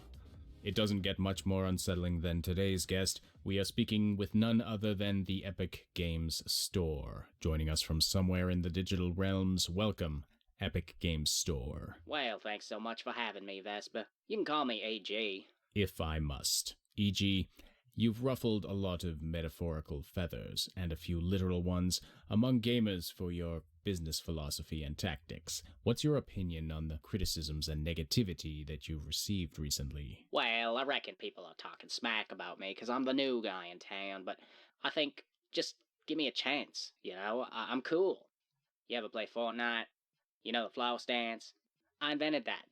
I'm cool. It would seem that not everyone agrees with you, E.g. In fact, you've been described as clunky, lacking in features, and, quote, a big steaming turd. What can I say? Haters gonna hate, like my girl Avril Lavigne would say. That's not even close to correct. Look, here's the thing, Vespa. I may not have fancy things like features and customer service and an interface that's even slightly usable. And? And what? I thought that was going somewhere. That's what people say about my downloads. Heyo! Self-burn. Establishing myself as down-to-earth and relatable. Here we go. You've angered a lot of gamers by locking down some of their most anticipated titles into year-long exclusivity deals. How do you justify creating these monopolies in a gaming market that's already fraught with mistrust and monetization scandals? Let me tell you a little story, Vespa. Back in 2017, there was a game developer with a dream. And out of that dream came a game. A game where 100 players enter a map and kill each other until only one is left standing. This game became really popular. So then we came along and stole the idea and made our own game, and now I'm swimming in a pool of money so big, we have to keep it in the hole where Anthem's plot should be. Much as I thoroughly appreciate that sick burn, you haven't really answered my question. How is your approach at all good for the consumers? The who? Oh, right, them. Well, let me answer your question with a question. Have you ever gone to Walmart and bought a 5-cent wrapped candy and found a gold nugget inside? What? Exactly. E.g., your entire business model seems to hinge on forcing customers to come to you because you're the only one who carries the games they want. Is that really a sustainable model for keeping customers in the long run? We're kind of banking on them getting Stockholm Syndrome. But if your goal is to compete with Steam, wouldn't it make more sense to offer a comparable experience with lower prices or more features? Stame? Did you just say Stame? I hate that guy so much. Thinks he's so great with his achievements and his refund policy that he actually honors. Nobody's arguing that Steam is perfect, although you appear to be making a valiant attempt at it. But look, we may criticize Steam for complacency or greed. Perhaps he doesn't earn that 30% cut he takes from game sales, but there's no denying he offers a feature-rich platform that users appreciate. Hey, I'm getting there. Just this past update, I got a search bar. Y'all's move, bitch. When you were making the decision to get into the game's distribution business, did you even look at the storefront that would undoubtedly be your biggest competitor? Yeah, I did, Vesper, and if you knew the perverted things that guy was into, for example, do you know what he does? Do you know what he lets his users do? He lets the users review the games. I know. Makes me sick to my giblets. But that's a good thing. That's a healthy, consumer-focused practice. How else are people supposed to evaluate their purchase choices? Vesper. Let me explain to y'all how it works, okay? People who write good reviews are legitimate critics. People who write bad reviews are review bombing because they're racist or something. This is basic, man. It's Access Journalism 101. So you disapprove of ordinary people sharing their opinions about the quality of the products they spend their money on? Do y'all even comprehend the tidal wave of corruption that will unleash if we let the common folk review the games? Next thing you know, they'll refuse to buy a game just because it's terrible. It'll be Armageddon. One final question, E.G. Your track record with security has been anything but stellar. Do you have plans to keep your users' data safe from hacking? Well, this clearly illustrates a philosophical difference in perception, Vespa, because we really don't think of it as hacking. We think of it more as given to the needy. The needy? Well, whoever's hacking in obviously needs that data for something. We're basically just doing exactly what Jesus told us to do. Thank you, Epic Games Store. This has been nauseating. I'm Vespa Tomlinson for Gaming After Dark. Good night, and good games.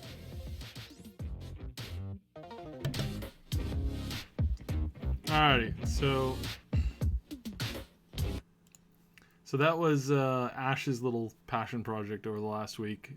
He threw that together really, really well. We have a hilarious outtake from it that we may throw up on like Patreon or something down the road, but yeah, it was really hilarious. So anyways, this is for the people that are just joining, there's a couple people who just came in. So I just showed that video to kind of, it's some of the other stuff that we do on the channel. If you're interested in it, hit subscribe and check out what we do. We try to do some comedy every now and then. We're going to be doing more comedy because honestly, the news over the last couple months have been kind of crappy. So we're going to try to do more news, and we're going to try to add some more humor stuff. And you know what? I'm actually going to pull up, as like a last thing before I end the stream, I'm actually going to pull up we did a cartoon about Cyberpunk 2077. I'll show that one too, because that one didn't get a lot of traffic either. And I feel that it doesn't get a lot of traffic because you're not necessarily looking for this kind of stuff, right? But anyways, let me just wrap up here we've been doing this for almost 2 hours, so I'm just going to wrap up on the whole Borderlands 3 thing for those of you who are just stepping in. So Borderlands 3 is definitely going to be a Epic exclusive. There's lots of people asking, is this a April Fool's Day joke? Typically how April Fool's actually kind of more or less is supposed to work is you're only supposed to do jokes in the morning. And then after noon, you're supposed to cut it out, right? It's meant to be kind of like a morning levity thing. It's not meant to drag on all day, right? So they came out, basically there was a tweet that went out from the official Borderlands Twitter, and it had some info on a release date in September 13th, and it also said it didn't say specifically, but it had in the corner that, Epic Store exclusive. So naturally the internet exploded. Naturally it was a shit show, of course, naturally. And Take-Two Private Division basically has made this decision. So Randy came out, Randy Pitchford, who runs Gearbox games, and said basically, look, Take-Two has exclusive publishing rights for Borderlands 3 and makes all the decisions regarding the price points, the territories, the distributions, and the platform partnerships. Please direct all inquiries regarding those topics to 2K. We are just the talent.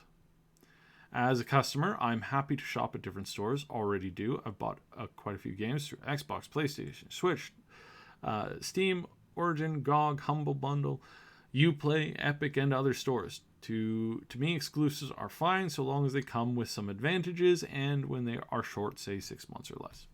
Smiley face. For what it's worth, 2K's decision aside, myself and the team are at Gearbox have a very keen interest in cross-platform play.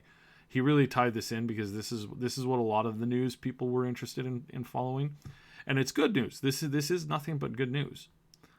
That they believe that multi-platform support is a requirement for the and that Epic's leadership in the cross-platform support has been very helpful and to their interests there. So here they basically have a really rock solid relationship with both Steam and Epic. Their publisher took, again, what happened in the Obsidian thing is they took an industry standard contract, moved it over, and basically threw in their idea of moving it over to the Epic Store as an exclusive. They took a bunch of money and they've split it quite fairly from what our little birdies are telling us with or are planning to with Gearbox, and we hope that is true. Hello, Mr. Bebop. So yeah, that's more or less the stuff that's been going on. People are not happy with this. The general reaction has been very, very, very negative. This goes on for a very, very long ways. Most people are not happy. A lot of people are saying they're going to pirate it. A lot of people are saying that they're just going to avoid it. Yeah. This guy makes a great point. The 88 to 12% split, math's out. You guys do the math. Does it make up for the lost revenue, for the digital sales, for when when you're going to go for an exclusive in the first place? Devolver Digital went exclusive with one of their upcoming games to the Epic Store, and that game has been hammered with negative press. Absolutely hammered. I was going through that the other day when they made that announcement. It was non-stop insanity. It was non-stop a lot of this kind of stuff. And this keeps going and going and going and going and going and going. Because, and there's like maybe 1 out of every 20 or 30 posts are like generally positive. But at the same time, those people usually say, I don't really know what's going on here. I'm just really happy that there's going to be cross-platform. But they don't understand it. So yeah, there's a lot of issues like that. There's a lot of difficulties. There's a lot of people being upset. There's lots of memes coming back from the Metro thing. But overall, it's just, it's tough.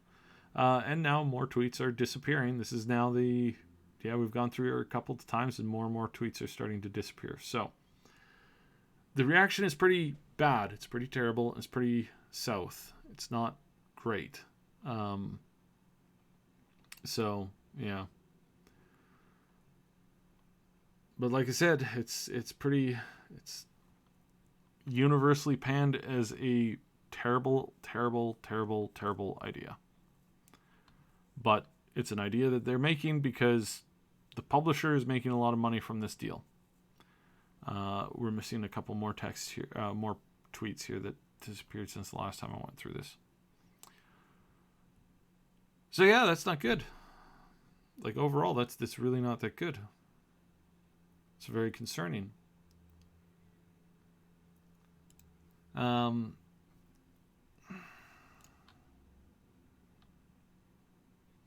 So he mentioned here, he's unhappy, of course, that that your friends become enemies when this happens. And I talked about this on Friday, how I was talking about another developer who had made this deal, and he had mentioned that he had positive feedback from hundreds of people for years on this project that he'd been working on. Signed the deal, almost every single one of them sent him a hate mail the next day saying, how could you do this? I hate you. Lots of swears, lots of super negative comments. And yeah, that's just something that's going to happen, unfortunately. and it sucks.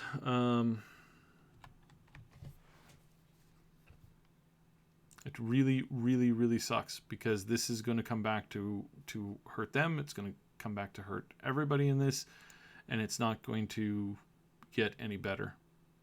It's going to keep getting worse and worse and worse because Epic shows no sign of slowing down. They show no sign of introspection going, maybe us taking away the ability for people to buy this on the platform of their choice.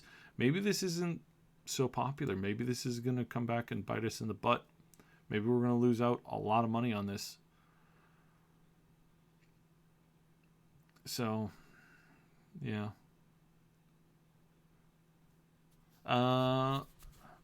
Payday Royale? Is Payday coming up with a Battle Royale game? Ew, I don't know about that. My biggest issues, and I'll reiterate this again for those of you who've been listening for a while, I'm just going to repeat myself. For the most part, the Epic Store, their general goals are great. Their list of like things that they want to do, they're fine. And it's about time that we had, a little bit more competition in the Steam marketplace. It helps Steam not get stagnant. But at the same moment, Epic is doing a lot of things that are not good for the industry. One, they're trying to split the PC player base. Two, they're really big fans of censorship. They're huge fans of censorship.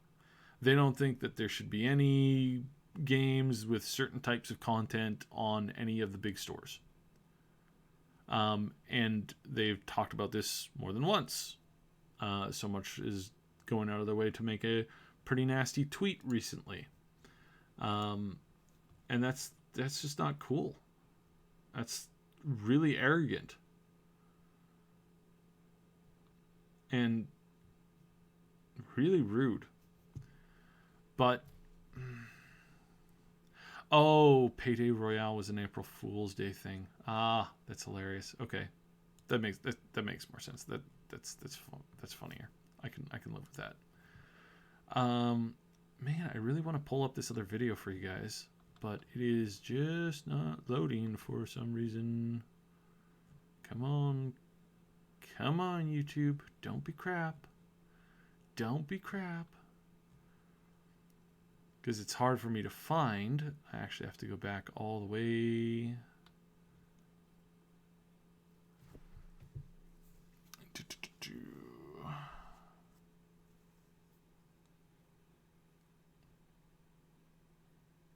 I wonder why I can't dig this up. Well, for some reason, it's just not showing up. Which is really sad. Makes me really, really sad because it was really hilarious. I will, if you follow me on Twitter, or if you follow me on, or subscribe to us, or if you join the Discord, if you hop in any of those things, I will link this video that I'm talking about in our Cyberpunk channel in the Discord, and I'll also tweet it out again here in a little bit later tonight. But yeah, just wanted to throw that out overall because it's funny, and this is kind of depressing. I mean it's ruined my day, but it's not ruined my week. It's just ruined my day because I was really looking forward to this, but I'm gonna have to. I'm probably gonna end up having to pass on this game. Probably Ash will probably review it. Maybe one of us might review it still, but overall it's like I'm not going to touch this now. I'm not going to touch this until it's out on Steam. I have too much stuff to do this fall. We've got so many games to review. We're working with some brilliant developers. There's a lot of really, really cool stuff that's coming out this fall, and we desperately want to cover this stuff and get it out there for you guys in a good way. We got Cyberpunk. We have Cyberpunk coming probably this year. We are a great source for news and info on this kind of stuff. So those of you who have been around for a while, who have been around for a long time watching our content, thank you so much. We are gearing up. This is going to be a crazy busy year for us. We're doing more crazy fun stuff, as well as, you know, sticking on top of the game guides and that kind of stuff. So I do appreciate everybody. We are live with our podcast tomorrow at noon PST. I always have to double check that. Noon PST. We will be live tomorrow. We're going to talk about this. We're going to talk about a bunch of other things that happened at PAX East. We're mostly probably going to end up talking about this, but we're going to try and bring some new info, and we might try to bring in Samato or another guest tomorrow. So stay tuned for that. We did a stream yesterday. If you're into cyberpunk stuff, we did a stream yesterday with the Mad Queen, Last Known Meal, and Neon Arcade.